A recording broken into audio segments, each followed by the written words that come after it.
Hello नमस्कार साथियों, आपका बहुत बहुत स्वागत है हमारे यूट्यूब चैनल पर शिव उपाध्याय बायो क्लासेस के क्लास 12 का जो ये आगाज सीरीज चल रहा है दोस्तों।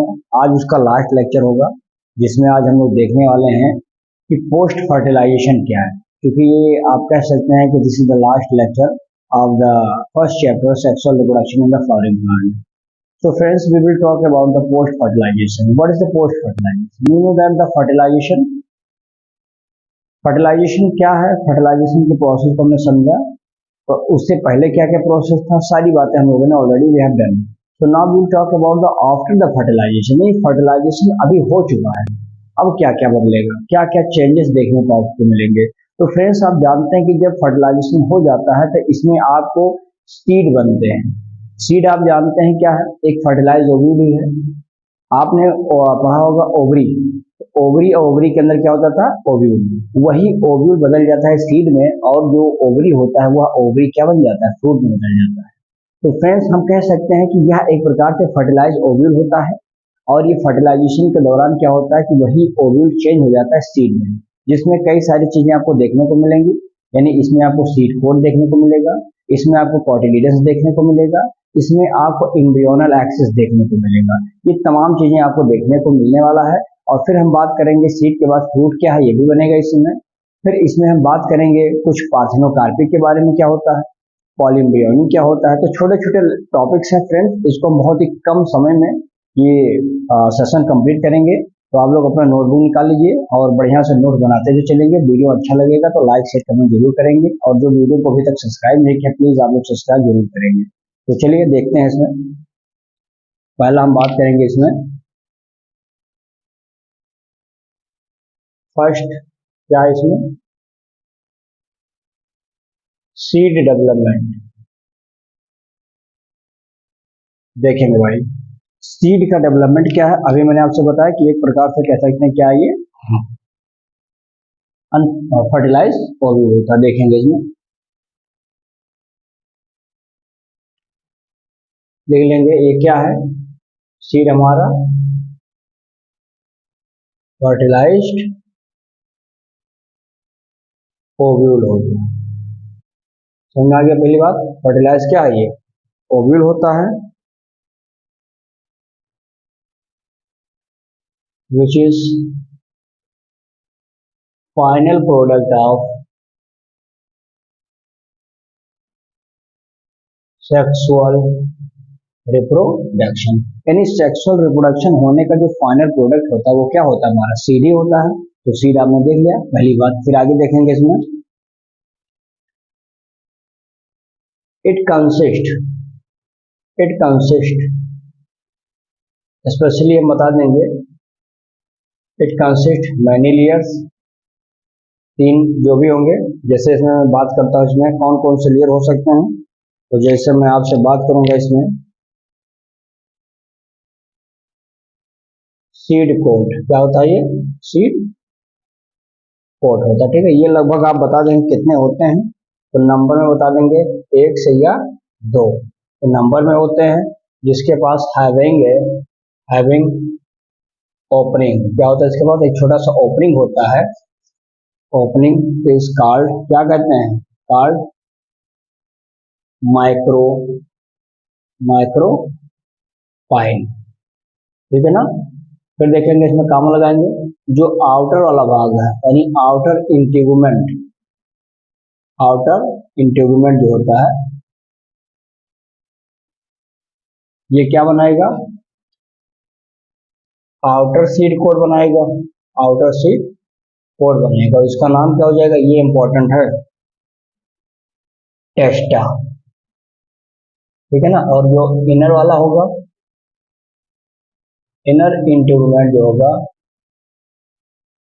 ये क्या बनाएगा, ये बनाएगा इनर सीड कोड। क्या बनाएगा, इनर सीड कोड।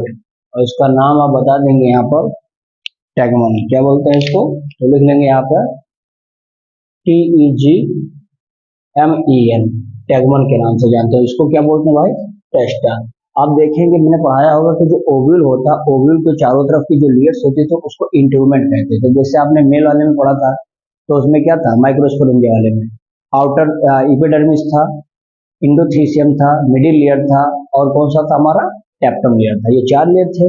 तो मेल वाले की बात की, फीमेल्स में यानी ओव्यूल में हमने देखा था कि इंट्यूमेंट लेयर पाया जाता था। अब वो इंट्यूमेंट बाहर की तरफ है तो बाहर का सीड कोड बनाएगा, अंदर है तो इनर सीड कोड बनाएगा, नाम अलग हो जाएगा, टेस्टा एंड टैगमन के नाम से जाना जाएगा। क्लियर है यहाँ तक बात? एक एक पॉइंट समझते चलेंगे इसमें। फिर इसमें आपको देखने को मिलेगा, ये तो पहला सीड कोड हो गया, एक और देखेंगे इसमें, कॉटिलीडन्स। क्या होता है ये? कॉटिलीडन्स। ये भी कितने होते हैं? एक नंबर में 1 या 2, 1 या फिर 2 इन नंबर, ठीक है ना। लेकिन होगा क्या इसमें? एंड रिच, इसमें rich food material, rich food material होता है। एंड एक थर्ड बता देंगे, एम्ब्रियोनल एक्सिस। Embryonal axis. अब एम्ब्रियोनल एक्सिस का मतलब क्या होता है? जो एम्ब्रियो होता है उसी एम्ब्रियो के बीच में एक लेयर धागे नुमा पड़ी होती है, that is called as embryonal axis के नाम से जानते हैं। तो ये हमारा 3 आपको लेयर्स दिखाई पड़े, ए, बी एंड सी। क्लियर है? अगर मैं यहीं पर आपसे बात करता हूं कि कितने प्रकार के सीड हैं, तो यहाँ पर बता देंगे टाइप ऑफ सीड। और टाइप ऑफ सीड में आप चाहिए तो यहाँ पर लिख सकते हैं कौन कौन से हो जाएंगे हमारे। एक हो जाएगा हमारा non non albuminous. Non albuminous मतलब क्या हो गया? यानी इसके पास नॉन इंडोस्पर्मिक, इंडोस्पर्मिक पहला हो जाएगा। और दूसरे में हम क्या बता देंगे भाई, ये नॉन एल्बुमिनस है, ये वाला हमारा क्या हो जाएगा? एल्बुमिनस। ब्रेकर में ले लेंगे क्या? इंडोस्पर्मिक सीड, ठीक ना। ये चीजें हो जाएंगी। यानी हमने बताया कि जो सीड होते हैं ये एल्बुमिनस हो सकते हैं, नॉन एल्बुमिनस हो सकते हैं। यानी उसके अंदर सीड होगा भी, सीड के अंदर हम कह सकते हैं इंडोस्पर्म होगा भी, और कहीं कहीं पर नहीं। बहुत सिंपल सा ही अब इसमें बता देंगे, बहुत सिंपल से। नॉन एल्बुमिनस में सीधा लिख देंगे कि जो सीड होगा,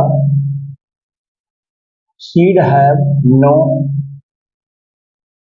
रेसिडुअल इंडोस्पर्म, यानी इसके पास कोई एक्स्ट्रा इंडोस्पर्म नहीं पाया जाता। किसके केसेस में? ये भी बता देंगे यहाँ पर, केसेस में बता देंगे। यहाँ पर आपका पी हो जाएगा, आपका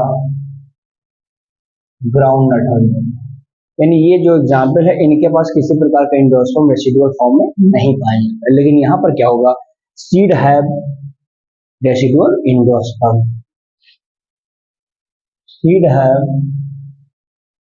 रेसिडुअल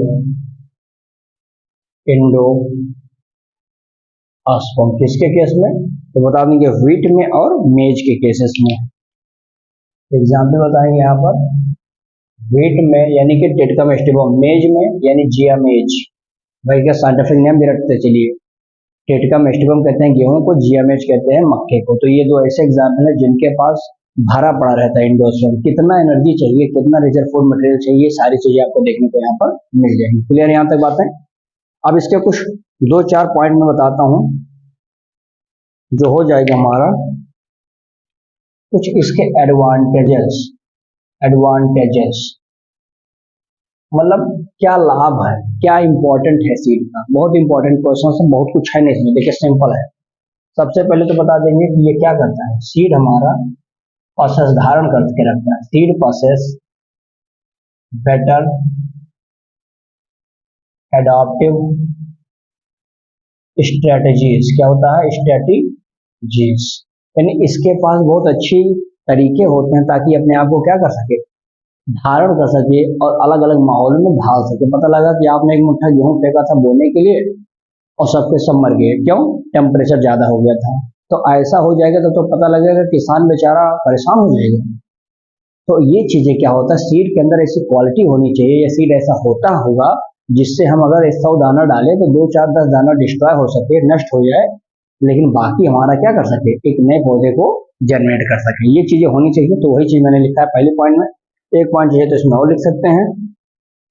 इसके अंदर आपको क्या देखने को मिलेगा? रिजर्व फूड होगा, रिजर्व फूड होगा जो कि क्या करेगा, सपोर्ट करेगा, सपोर्ट टू ग्रोथ, क्या करेगा, टू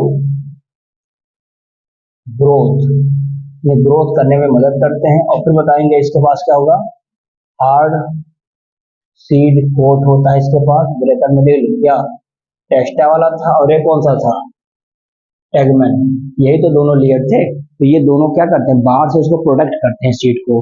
तो हैव द हार्ड सीड को testa and tegmen protect, protect to it, protect to it, ठीक है ना।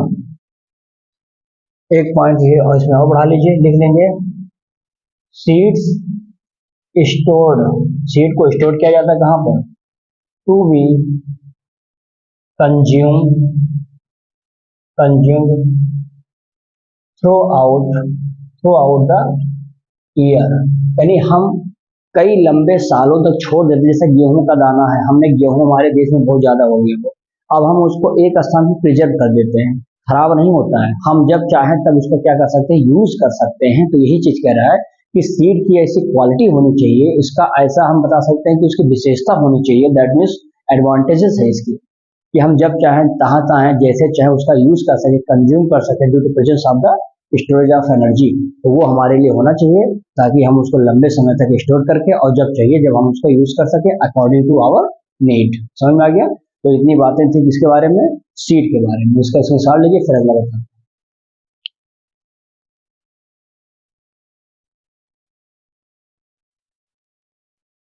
चलिए इसमें आप देख सकते हैं कि मैंने आपको बीन शेप में बना दिया कि बीन का जो सीड होता है उसके अंदर किस तरह से ये जो होते हैं कॉटिलीडन्स होते हैं, जिसमें रिजर्व फूड मटेरियल तो रहेगा ही रहेगा।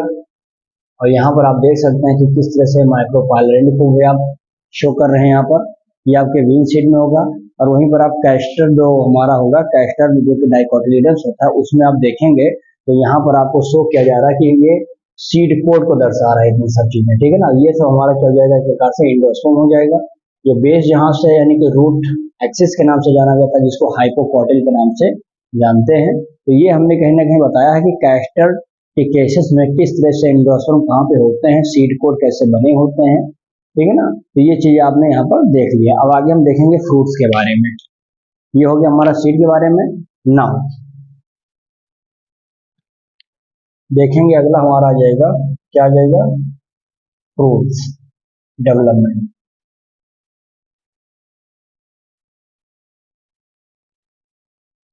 देखिए जितनी भी चीजें हैं ये सब कहीं ना कहीं हमने आपको बताया है कि फर्टिलाइजेशन के बाद की प्रोसेस है। अब यहाँ पर जो ओवरी होगा वही ओवरी चेंज हो जाएगा किसमें, फ्रूट में हो जाएगा। और उसी फ्रूट को आपको लिखना है, यानी हम कह सकते हैं कि ओवरी ही है हमारा मैच्योर्ड ओवरी, क्या होता है, रैपनिंग की अवस्था में after fertilisation change to the fruit. तो वो चीजें मैं यहाँ पर आपको बता रहा हूँ, ध्यान से समझेंगे इसको।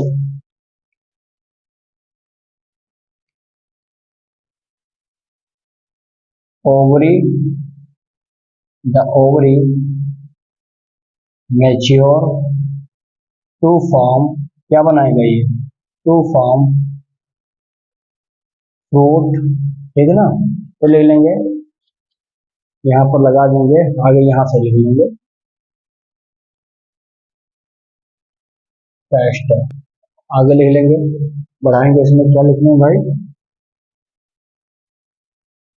The ovarian, the ovarian wall जो होता है वो डेवलप करेगा, the ovarian wall develops into, किसमें, into the fruit, into the fruit wall card, उसका नाम क्या होता है, फ्रूट के चारों तरफ पाई जाने वाली जो वाल होती है उसका नाम हम लिख देंगे यहाँ पे, क्या हो जाएगा, पेरी कार्ड, पेरी कार्ड, क्या कहते हैं, पेरी कार्ड कहते हैं ना, ये हो जाएगा। फिर आगे इसमें बता देंगे कि जो फ्रूट होता है ये दो प्रकार के होते हैं, कौन कौन सा भैया, पहला बता देंगे फ्लेसी, थोड़ा तंदुरुस्ती होगा, फ्लेसी होगा, किसके केसेस में, तो यहाँ पर हम बता देंगे, एग्जाम्पल ले लेंगे, ऑरेंज में, मैंगो के केसेस में, ठीक है ना। और दूसरा यहाँ पर हम बता देंगे ड्राई, दो प्रकार के हमारे क्या होते हैं, फ्रूट होते हैं। एक हमारा क्या होता है, फ्लेसी होगा जिसमें रस जूस वगैरह होगा। एक हमारा ड्राई होगा। तो ड्राई देखेंगे, इसमें एग्जाम्पल देकर दिखा देंगे यहाँ पे कौन सा हो जाएगा, मस्टर्ड, और एक हो जाएगा हमारा ग्राउंड नट। ये दो एग्जाम्पल हमारे क्या हो जाएंगे इसके। अब हम देखेंगे इसके टाइप कौन कौन से होता है। एक ट्रू वाला होगा, एक फॉल्स वाला होगा। नहीं डायरेक्टली ओवरी से निकला होगा, एक ओवरी के अलावा बहुत सारे थैलमस से या अदर पार्ट ऑफ फ्लावर से निकला होगा, जो कि फॉल्स के रूप में जाना जाता है। तो यहीं पर उसको समझ लेंगे। यहाँ पर देखेंगे टाइप ऑफ फ्रूट, दो प्रकार के होंगे। नाम इसका तुरंत लिखिए यहाँ पर। कौन सा हो जाएगा भाई, एक हो जाएगा हमारा ट्रू फ्रूट, और एक हमारा हो जाएगा कौन सा, फॉल्स फ्रूट। ठीक है ना, ये दो हो जाएंगे। बहुत सिंपल डेफिनेशन है, ज्यादा इसमें कहानी नहीं करना है, बहुत आराम से इसको लिख लेंगे। यहाँ पर क्या लिख लेंगे भैया, फ्रूट डेवलप फ्रॉम, कहाँ से, ओनली फ्रॉम ओवरी, ओवरी से डायरेक्ट निकलता है। जैसे एग्जांपल दे देंगे, क्या पी है, मटर है, जैसे इसमें गेहूं व्हीट हो जाएगा, जैसे इसमें मक्का हो जाएगा। लेकिन यहाँ पर क्या जाएगा, जो फॉल्स है ओवरी से नहीं निकलेगा। यहाँ पर ले लेंगे क्या, फ्रूट फॉर्म, या fruit formed from thalamus, ORR other part of flower. Example किसका ले लेंगे भाई, एक ले लीजिए एप्पल का, और एक ले लेंगे स्ट्रॉबेरी। दो एग्जाम्पल इसमें आपको देखने को मिल जाएंगे। क्या बात है, क्लियर है। तो ये दो एग्जाम्पल हो जाएंगे। और इसमें एक काम करिए, देखिए फ्रूट के जो पार्ट होते हैं तीन होते हैं, तीन लेयर होते हैं, ये ध्यान दीजिएगा। जो फ्रूट होता है उसके तीन पार्ट्स होते हैं। जो हमारा फ्रूट होगा इसके तीन पार्ट्स होंगे। कौन कौन से होगा भाई, नाम आपको बता देता हूं, देखेंगे यहाँ पर। जो आउटर है इपिकार्प, क्या कहलाता है, इपिकार्प। ठीक ना, आउटर इपिकार्प हो जाएगा। मिडिल वाला फ्लेशी होता है, क्या कहलाता है, मीजोकार्प। और एक हमारा हो जाता है कौन सा बेटा, जो तीसरा हो जाएगा, जो सबसे हम कह सकते हैं कि इनर मोस्ट में होता है, एंडोकार्प। इनर में जो होता है क्या कहलाता है, एंडोकार्प। क्या मेरी बातें समझ में आ रही हैं। प्रत्येक फ्रूट्स के पास यही तीन भाग होते हैं। जैसे एग्जाम्पल के माध्यम से समझाता हूँ। We can take an example of the mango, Mangifera indica. आपने आम लिया, आम को आपने खाया भी होगा। जब आम लेते हैं तो ऊपर का छिलका होता है, एक वो लेयर हो गया। फिर आप अंदर आते हैं तो आपको उसका जो है फ्लेसी भाग मिलता है, गूदा जो आप खाते हैं उसको, है ना, बढ़िया वाला जो भाग होता है, स्वीट मीठा वाला। ये दूसरा पार्ट होगा जो मीजोकार्प वाला बीच में हो गया। और एक आपको मिलेगा सबसे अंदर होगा, जो सीड होता है उसका, है ना। तो वो वाला भाग हमारा क्या होता है, बिल्कुल अंदर होगा, जो इंडोकार्प को दर्शाता है। तो ये तीन लेयर होते हैं। वही आम वाले एग्जाम्पल को रखें। दूसरा एग्जाम्पल ले सकते हैं, नारियल। आपने देखा होगा नारियल का एक बाहर वाला भाग होता है, हार्ड वाला भाग। फिर आप देखेंगे बीच में होगा जो व्हाइट कर्नल्स होता है, खाने वाला होगा। फिर बीच में आप देखेंगे तो आपको वाटर वाला भाग मिलेगा। तो ऐसे ही हमने कहा कि तीन भागों में हम प्रत्येक फ्रूट्स को क्या करते हैं, डिस्ट्रीब्यूट करते हैं, उसके लेयर्स को दर्शाने का कार्य करते हैं। समझ में आ गया। तो इतनी बातें आप जल्दी से स्क्रीनशॉट लीजिए, फिर आगे बढ़ें।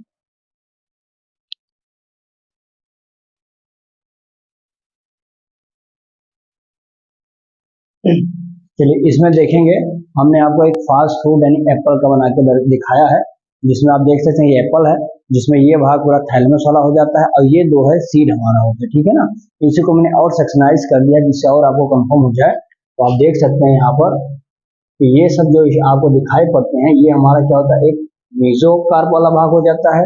ये अंदर की तरफ होगा जो एंडोकार्प होगा। और जो यहाँ पर आप देख सकते हैं ये वाला भाग क्या होता है, इपिकार्प होता है।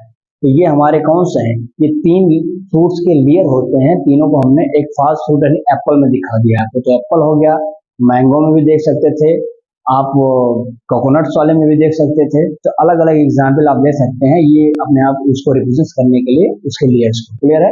अब हम देखेंगे, अगली बात होगी पार्थिनोकार्पिक फ्रूट क्या है, यानी without fertilisation formation of the fruit, they have the no seed.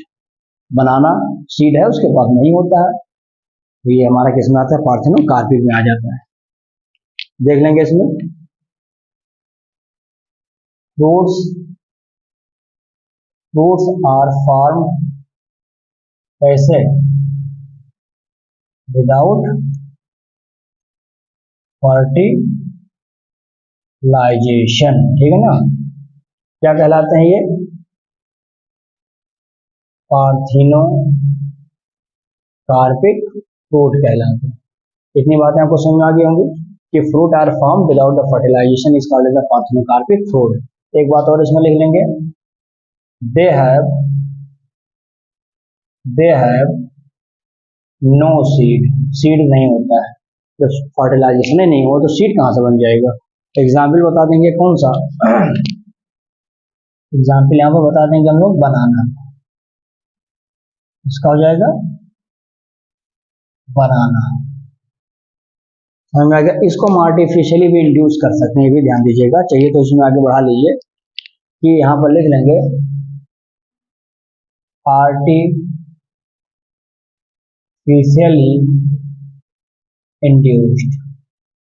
Induced by किससे, ग्रोथ हार्मोन्स।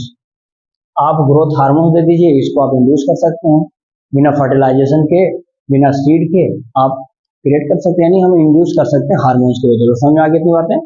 अब यहाँ पर हम देखेंगे कि कुछ ऐसे स्पेशल मैकेनिज्म होते हैं जो रिप्रोडक्शन करने के लिए, जैसे अभी एपोमेक्सिस आएगा जिसमें पॉलीएम्ब्रियोनी भी आने वाला है। तो ये दो ऐसे हम टेक्निक्स में अडॉप्ट करेंगे जो सेक्सुअल रिप्रोडक्शन को ही इंडिकेट करता है या उसी का एक ट्रिक है, माध्यम है। क्लियर है। तो इसमें मैं बता देता हूँ, यहाँ पर देखेंगे, ये स्टार में लिख लेंगे एपोमेक्सिस, एपोमेक्सिस समझ लेंगे इसके बारे में क्या है एपोमेक्सिस। देखो भाई, एक ऐसी फिनोमिनी होती है, लिख लेंगे the phenomenon of asexual reproduction that imitate, क्या करता है ये, इमिटेट्स सेक्सुअल रिप्रोडक्शन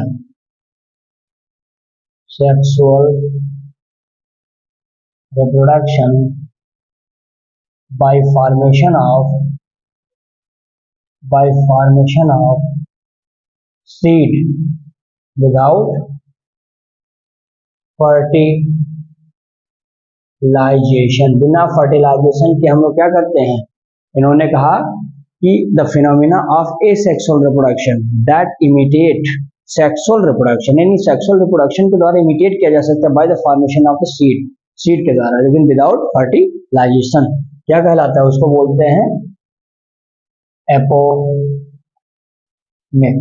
क्या बोलते हैं, एपोमेक्सिस। या इसका एक नाम और दे सकते हैं हम लोग, इसका एक नाम और दे देंगे एगैमोस्पर्मी।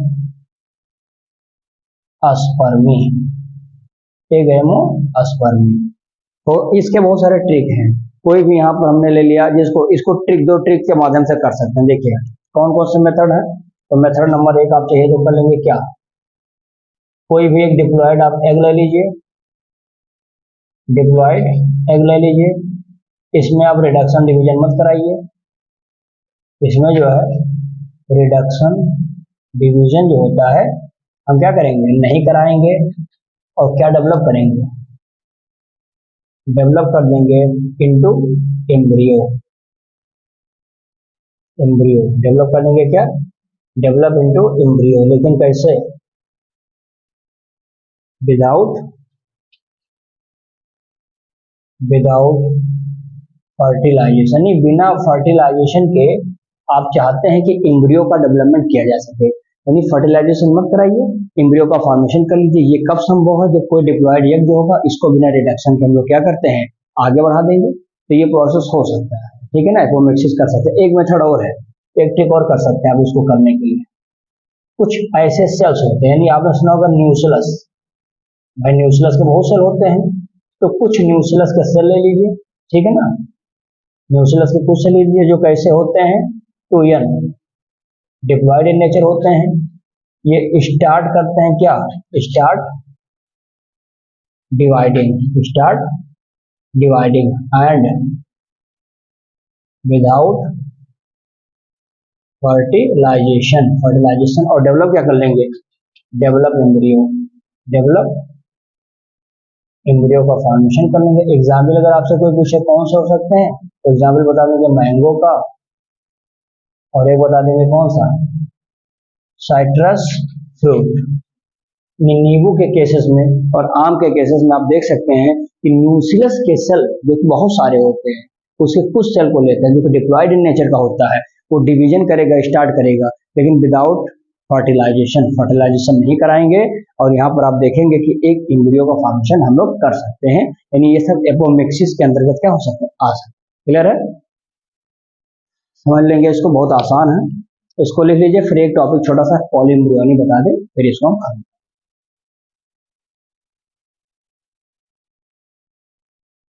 चलिए अब इसमें हम देखेंगे लास्ट टॉपिक पॉलीएम्ब्रियोनी, यानी the occurrence of more than one embryo in a seed is called as the polyembryony, और इनके केसेस में भी आप देख सकते हैं। इसको देखेंगे इसमें,